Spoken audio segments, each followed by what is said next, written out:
In this section, we're going to explore the commands inside the Xamarin Forms application. Well, in normal Xamarin Forms application, when you interact with a button or a gesture, then you typically use the clicked event of a button or a tap gesture recognizer event of a gesture. However, when we work with the MVVM, then the MVVM principle says that don't put anything in the code behind file. In MVVM, we will not create a button click event or things like that in the code behind file. In short, we will not use the event clicked.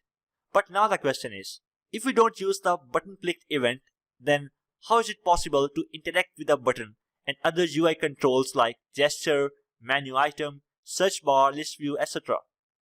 Well, in MVVM, we have a better approach to solve that kind of problem. And in order to solve this problem, we will use commands.